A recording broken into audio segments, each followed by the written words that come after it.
नमस्कार दोस्तों, आज इस वीडियो में मैं कुछ ऐसी जानकारियां आपको दे रहा हूं जो मैं चाहता हूं सुप्रीम कोर्ट तक पहुंचे। सुप्रीम कोर्ट तक इसलिए पहुंचे क्योंकि सुप्रीम कोर्ट में लखीमपुर खीरी कांड की सुनवाई चल रही है। सुप्रीम कोर्ट तक इसलिए पहुंचे क्योंकि सुप्रीम कोर्ट लगातार यूपी सरकार को फटकार लगा रहा है कि लखीमपुर हिंसा के गवाहों के बयान अब तक दर्ज क्यों नहीं हुए।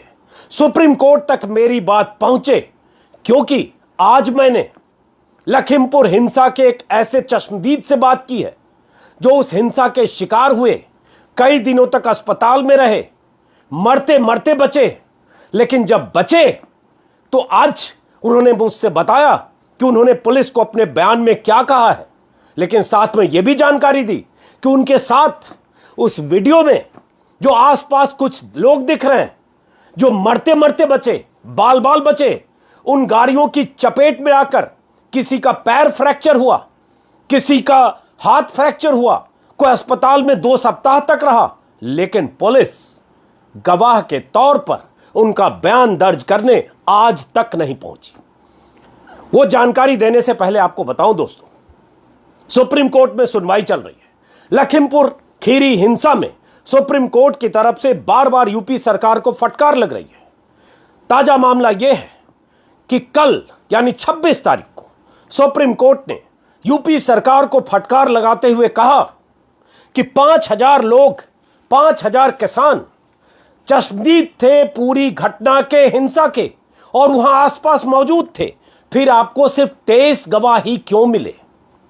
फटकार लगाते हुए सुप्रीम कोर्ट ने यह कहा तब जब 20 तारीख को यानी आज से 7 दिन पहले, कल सुनवाई थी, कल से 6 दिन पहले 20 अक्टूबर को सुप्रीम कोर्ट ने सुनवाई करते हुए तब भी कहा था कि आपने सिर्फ 44 में से 4 गवाहों के बयान क्यों दर्ज किए, बाकी गवाहों के बयान क्यों नहीं दर्ज हुए, 164 में मजिस्ट्रेट के सामने बयान क्यों नहीं दर्ज किए।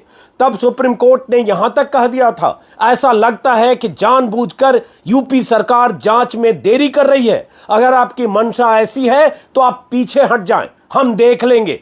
उस दिन भी मैंने वीडियो में कहा था, पक्के तौर पर सुप्रीम कोर्ट इस पूरे मामले में बार बार जिस ढंग से यूपी सरकार की मंशा को संदिग्ध ठहराते हुए फटकार लगा रहा है, उसके बाद भी मोटी चमड़ी की सरकार और सरकार के नुमाइंदे और पूरे मामले की जांच कर रहे एसआईटी के अधिकारी, जो लोग भी इसमें शामिल हैं, कहीं न कहीं मामले को दबाने, छिपाने या आरोपी को बचाने की कोशिश हो रही है। नहीं तो आखिर क्या वजह है कि सुप्रीम कोर्ट की इतनी फटकार के बाद भी सिर्फ 23 गवाहों के बयान हुए। बहुत दिलचस्प बातें मैं आपको बताने वाला हूं। अखबारों की आज सुर्खियां क्या हैं स्क्रीन पर आप देख पा रहे हैं, लेकिन जो मैं आगे बताऊंगा वो अभी सुप्रीम कोर्ट को भी नहीं पता है, इसलिए मैं कह रहा हूं, मैं चाहता हूं यह बात सुप्रीम कोर्ट तक पहुंचे। आज के अखबारों की हेडलाइन है, 5000 किसान थे चश्मदीद 23 ही क्यों। खीरी हिंसा मामले में सुप्रीम कोर्ट ने यूपी सरकार से पूछा। सुप्रीम कोर्ट, शीर्ष कोर्ट हैरान, 5000 लोगों में पुलिस को मिले सिर्फ 23 गवाह। यह अमर उजाला की हेडलाइन है। यूपी सरकार को निर्देश, गवाह ढूंढ कर लाएं, सभी को दे पर्याप्त सुरक्षा। दैनिक भास्कर की हेडलाइन है, घटनास्थल पर 4-5 हजार लोग थे, आपको सिर्फ 23 चश्मदीद गवाह क्यों मिले। गवाहों के बयान दर्ज करने की धीमी प्रक्रिया पर असंतोष जताया, गवाहों को सुरक्षा देने के निर्देश। इसमें सुप्रीम कोर्ट में क्या कहा है, सुप्रीम कोर्ट में यूपी सरकार ने अपने बचाव में क्या कहा, हरीश साल्वे उनकी तरफ से पेश हुए, उन्होंने क्या कहा, सुप्रीम कोर्ट के जजों ने क्या कहा, वो आगे बताने से पहले एक जानकारी जो मैंने आज लखीमपुर खीरी हिंसा के शिकार हुए किसान नेता तेजिंदर सिंह विर्क, जो उस वीडियो में, जो वीडियो वायरल वीडियो है, उस वीडियो में आपने देखा होगा सबसे आगे चल रहे लाल पगड़ी में एक सरदार जी, किसान नेता, 9 महीने से लगातार वो आंदोलन कर रहे थे।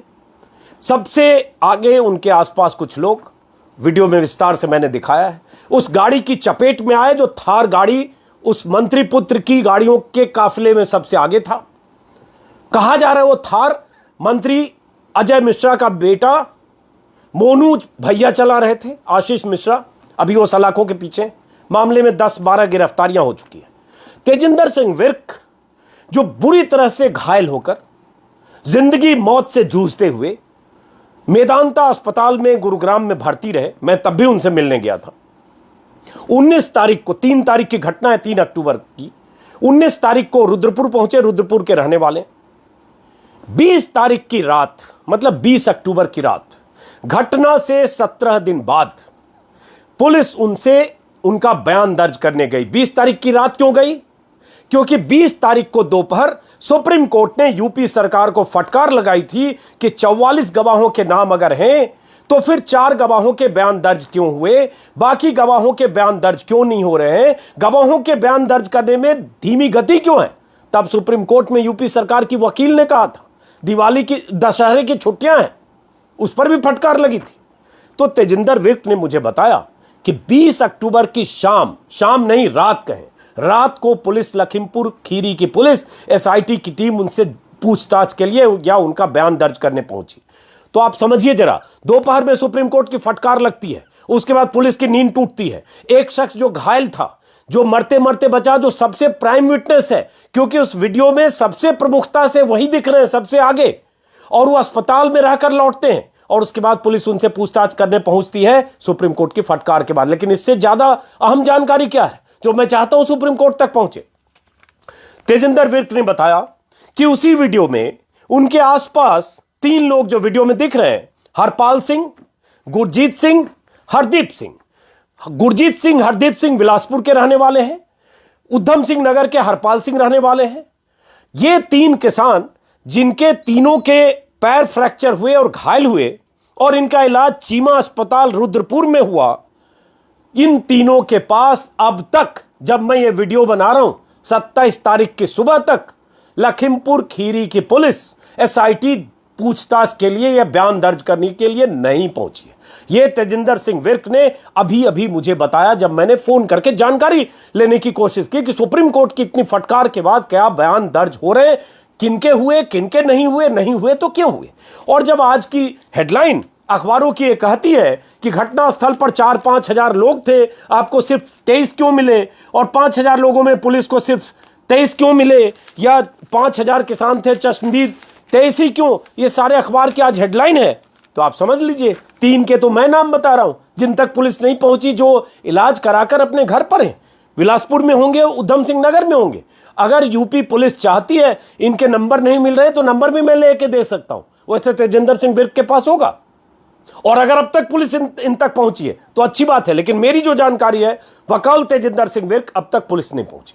अब सोचिए जरा कि यह बयान दर्ज करने का तरीका क्या है। तेजिंदर सिंह विर्क जब मेदांता अस्पताल में भर्ती थे, मैं मिलने गया था, मेरे ख्याल से 6 तारीख थी, और उनकी तबीयत बहुत नासाज थी, लेकिन उससे पहले 1-2 मीडिया के साथियों से उन्होंने कैमरे पर 2-3 मिनट बात भी की थी एनडीटीवी के संवाददाता से। सवाल उठता है कि कोई आदमी जब इतना जख्मी हो, जिसकी जिंदगी पर आ पड़ी हो, और उसके बाद वो मामला इतना तूल पकड़ चुका हो, कोर्ट में फटकार लग रही हो, सुप्रीम कोर्ट बार बार कह रहा है गवाहों के बयान दर्ज करिए, और उसके बाद पुलिस को पहुंचने में तेजिंदर सिंह विर्क के पास 17 दिन लगे। 17 दिन कायदे से होना यह चाहिए था। उस समय भी मैंने कानून के कई जानकारों से बात की थी, होना यह चाहिए था कि अस्पताल में जाकर लखीमपुर खीरी की पुलिस मेदांता अस्पताल में जाकर उनके बयान दर्ज करती, लेकिन नहीं किया। किया कब? सुप्रीम कोर्ट से 20 तारीख की फटकार के बाद, और 3 का नहीं किया। अब इसी से अंदाजा लगाइए कि किस तरह से जांच कर रही है यूपी सरकार की एसआईटी टीम। और अगर ऐसे एसआईटी जांच कर रही है तो क्यों न माना जाए कि पूरी कोशिश ऐसी है कि किसी ढंग से मंत्री पुत्र को बचाया जाए, और उसके बाद ये मंत्री अजय मिश्रा टेनी अपनी कुर्सी पर सलामत हैं। ये बेशर्मी की पराकाष्ठा है महामना मोदी जी की कि उनके मंत्री के बेटे पर इतने संगीन आरोप, इतने सबूत, वीडियो सबूत, इतने गवाह, और उसके बाद भी मंत्री अपनी जगह काबिज हैं, अपनी कुर्सी पर तैनात हैं। मैंने पूछा तेजिंदर सिंह विर्क से कि उन्होंने क्या बयान दिया है। उन्होंने कहा कि जख्मी हालत में जब मैं चपेट में आया, गाड़ियों का काफिला आगे आ रहा था, थार से पहली टक्कर एक बुजुर्ग को लगी थी, जो नक्षत्र सिंह, अगर मुझे नाम याद है, 62 साल के, जो इस दुनिया में नहीं रहे। उसके बाद तुरंत धड़ाम से तेजिंदर विर्क और उनके साथ जो 5-6 साथी, उनके 8-10 साथी थे, वो चपेट में आए थे, जो वीडियो आप देख चुके होंगे, मेरे यूट्यूब प्लेटफॉर्म पर भी है वो वीडियो, मैं इसमें नहीं लगा रहा हूं। उन्होंने कहा कि जब मैं चपेट में आकर गिर गया, गाड़ी आगे बढ़ी, तो मैंने शोर सुना, जिस शोर में लोग कह रहे थे मोनू मार गया, मोनू ने टक्कर मारा, मोनू ने गाड़ी चढ़ा दी, मोनू को पकड़ो। मोनू मतलब मोनू भैया, मतलब मोनू मिश्रा, मतलब आशीष मिश्रा, मतलब अजय मिश्रा का बेटा। यह तेजिंदर सिंह विर्क ने अपने बयान में पुलिस को, जो 20 तारीख की शाम बयान दर्ज हुआ, उसमें कहा है। उसके बाद पुलिस की जांच, एसआईटी की जांच, जांच का तरीका, जांच पर सुप्रीम कोर्ट के सवाल और बेशर्म सत्ता, जिसे कोई फर्क नहीं पड़ता कि इस तरह से सुप्रीम कोर्ट बार बार फटकार लगाए। अखबारों की तो फिर भी मैं तारीफ करूंगा कि कम से कम आज के 4-5 अखबारों में, हिंदुस्तान टाइम्स में भी और भी अखबारों में कम से कम सुर्खियां तो है। क्या किसी चैनल ने कल या 20 तारीख को या बीच में योगी की तस्वीर लगाकर यह सवाल पूछा है कि योगी जी, आप कहते हैं यूपी में राम राज्य है, आप कहते हैं सबको इंसाफ मिलेगा, आप कहते हैं लखीमपुर कांड में पुलिस अपना काम मुस्तैदी से करेगी, यह तरीका है पुलिस की मुस्तैदी का कि गवाहों के बयान दर्ज नहीं होते और सुप्रीम कोर्ट को कहना पड़ता है कि 5,000 लोगों की मौजूदगी वाली सभा में या इलाके में या उस आंदोलन में या घटनास्थल पर सिर्फ 23 गवाह मिले। वो 23 गवाह कब मिले? 20 तारीख तक 4 गवाह थे, 20 से 26 अगली सुनवाई में 23, मतलब 19 गवाहों के बयान या तो उस 6 दिन में दर्ज हुए, वैसे ही जैसे तेजिंदर सिंह विर्क के हुए। सुप्रीम कोर्ट ने कल क्या कहा? सुप्रीम, बहुत आक्रोश में मैं ये वीडियो बना रहा हूं। मुझे हैरत होती है, इतनी मोटी चमड़ी जिस सिस्टम की हो, जिस सरकार की हो, जिस सरकार के पुलिस वालों की हो, वो सिस्टम, वो सरकार और उस सरकार के मुख्यमंत्री बड़ी बड़ी बातें जितनी करते हो, लेकिन सुप्रीम कोर्ट के हंटर का भी उन पर कोई फर्क नहीं पड़ता। इतना ही फर्क पड़ता है कुछ गवाहों के बयान दर्ज होते हैं। सुप्रीम कोर्ट ने कहा, जबकि 4,000-5,000 लोग थे, 23 क्यों मिले? तो हरीश साल्वे, जो सुप्रीम कोर्ट में यूपी सरकार की तरफ से नुमाइंदगी कर रहे हैं, उन्होंने कहा कि हमने गवाही देने के लिए अखबारों में सूचना जारी की थी, कई वीडियो सबूत मिले, जांच की जा रही है। जस्टिस सूर्यकांत ने पूछा, क्या घटनास्थल पर सभी स्थानीय थे? साल्वे ने कहा, कुछ लोग दूसरे राज्यों के थे। जस्टिस सूर्यकांत ने पूछा, जो लोग वहां थे वही जांच के लिए आंदोलन कर रहे हैं? और साल्वे ने कहा कि सारे गवाह चश्मदीद होने का दावा कर रहे हैं, पर ज्यादातर औपचारिक है। सीजेआई ने कहा, चीफ जस्टिस ऑफ इंडिया ने, गवाहों की पहचान ज्यादा महत्वपूर्ण है, चश्मदीद गवाह ज्यादा विश्वसनीय होते हैं, फर्स्ट हैंड सबूत हमेशा बेहतर होता है, बयान दर्ज करने में तेजी लाएं। जस्टिस सूर्यकांत ने कहा, अगर न्यायिक अधिकारी उपलब्ध ना हो तो जिला जज निकटतम न्यायिक अधिकारी को नियुक्त करे। अब सवाल यह उठता है, मैं तो तेजिंदर सिंह विर्क और उनके उन 3 साथियों का जिक्र करूंगा जिनका नाम मैंने लिया, उधम सिंह नगर के हरपाल सिंह, बिलासपुर के गुरजीत सिंह, हरदीप सिंह, इनके बयान क्यों नहीं दर्ज हुए? और तेजिंदर सिंह विर्क का वीडियो वायरल हुआ था, उस वीडियो में आगे वो थे, जिसको पूरी दुनिया जानता है कि यह शख्स घायल हुआ। एक फोन कॉल पर उनके परिजन उपलब्ध थे, जिनसे मैं जाकर मिला है मैदानता में, जिनसे कुछ रिपोर्टर जाकर बात कराए, जिनसे किसी चैनल के सहयोगी ने उनकी छोटी सी 2 मिनट का उनसे बयान भी ले लिया। उन तक भी पुलिस नहीं पहुंची। उन तक पुलिस को पहुंचने में लगे 20 दिन नहीं 17 दिन, और वो भी सुप्रीम कोर्ट के फटकार के बाद। जरा सोचिए कैसे यूपी पुलिस जांच कर रही है। और अगर ऐसे यूपी पुलिस जांच कर रही है तो क्यों न माना जाए कि यूपी पुलिस शुरू से कोशिश ये कर रही है कि किसी ढंग से इसमें ऐसे सबूत न मिले जिससे मंत्री पुत्र फंसे या शिकंजा कसे। सुप्रीम कोर्ट ने कल जो फटकार लगाई उसमें यह भी हुआ कि जो कुछ परिजन हैं उन्होंने भी शिकायत की सुप्रीम कोर्ट में जो रवैया है पुलिस का उसके खिलाफ। इसमें सुप्रीम कोर्ट में चिट्ठी लिखकर भी कहा है किसी ने। शुरुआत तब हुई थी जब 2 वकीलों ने चिट्ठी लिखी थी सीजेआई को, जिसके बाद ये स्वतः संज्ञान लेते हुए सीजेआई ने पूरे मामले की सुनवाई शुरू की। और इसमें यह हुआ जब सुप्रीम कोर्ट, पिछली बार भी मैंने आपको वीडियो में बताया था और पहले वीडियो में भी, पहली बार भी जब सुप्रीम कोर्ट ने ही कहा था कि आप कोर्ट को स्टेटस रिपोर्ट दें कि किस तरह से जांच हो रही है, कौन जांच कर रहा है, कौन उसमें सदस्य हैं, कौन अधिकारी हैं, कितनी गिरफ्तारी हुई, कितनी गवाही हुई, कितने लोग नामजद हैं, किनके बयान दर्ज हुए। ये पहली बार। उस बात से लेकर अब तक अगर कल की तारीख तक जोड़ लें तो 3 सप्ताह गुजर गए। सुप्रीम कोर्ट में कल रमन कश्यप का भी मामला उठा, जब रमन कश्यप जो पत्रकार थे जिनकी मौत उस घटना में हुई, लेकिन उसके बाद रमन कश्यप के मामले में बीजेपी और बीजेपी की ट्रोल सेना ने साबित करने की कोशिश की कि किसानों ने मार दिया। यह अलग बात है कि रमन कश्यप के परिजनों ने कहा कि उनकी मौत थार से टकराने से, थार की चपेट में आने से हुआ। रमन कश्यप और एक अन्य मृतक की ओर से कहा गया कि उनके मामले में छानबीन ठीक नहीं हो रही है। कोर्ट ने दोनों मामलों में यूपी सरकार से अलग से रिपोर्ट देने को कहा है और आगे की सुनवाई के लिए 8 नवंबर की तारीख मुकर्रर हुई है। कोर्ट ने कहा, हम जिला जज को ऐसी व्यवस्था करने का निर्देश देते हैं नजदीकी मजिस्ट्रेट के सामने गवाहों के बयान दर्ज किए जा सकें और बार बार ये कहना कि मजिस्ट्रेट के सामने के बयान की ज्यादा अहमियत होती है। अभी तक जो मेरी जानकारी है, तेजिंदर सिंह विर्क के पास भी उनका भी बयान मजिस्ट्रेट के सामने नहीं हुआ है। 164 में जो बयान होना चाहिए वो नहीं हुआ है। लखीमपुर खीरी की पुलिस एसआईटी ने जाकर उनसे बयान लिया है।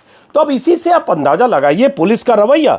इसमें यह भी है कि पीठ ने कहा कि जब पीठ ने कहा कि हमारी आशंकाएं हैं, आप जानते हैं क्या है कि आपके पास सिर्फ 23 चश्मदीद क्यों हैं, तो हरीश साल्वे ने सफाई दी। उसमें उन्होंने कहा है कि पुलिस के पास 68 गवाह हैं, इनमें से 23 चश्मदीद समेत 30 के बयान मजिस्ट्रेट के सामने हो चुके हैं।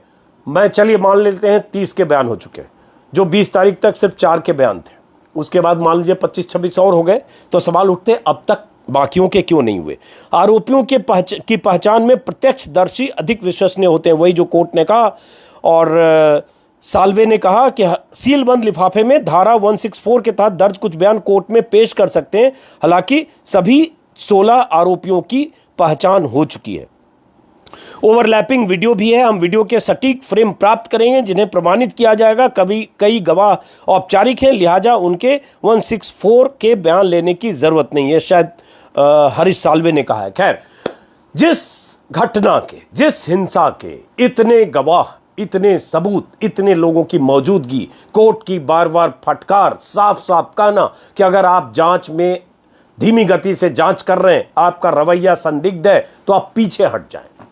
कोर्ट का यह कहना और उसके बाद भी तारीख दर तारीख मिलना और उन तारीखों पर यूपी सरकार का यह रवैया, इससे अंदाजा लगाइए कि यूपी सरकार पूरे मामले में किस तरह से काम कर रही है। और अगर सरकार की तरफ से ये इस केस में धीरे चलो, धीमी रफ्तार से चलो, ऐसा निर्देश नहीं है, तो क्या वजह है कि जो प्राइम विटनेस हो सकता है, जो पीड़ित भी हैं, प्रत्यक्षदर्शी भी हैं और जिनकी जान जाते जाते बची, उनमें से 3 के पास, जिनका नाम मैंने बताया, जो शायद किसी अखबार में आपको नहीं दिखेगा, उन तक पुलिस क्यों नहीं पहुंची और क्या वजह है तेजिंदर सिंह विर्क के पास पुलिस 17 दिन बाद पहुंची। ऐसे बहुत सारे सवाल हैं।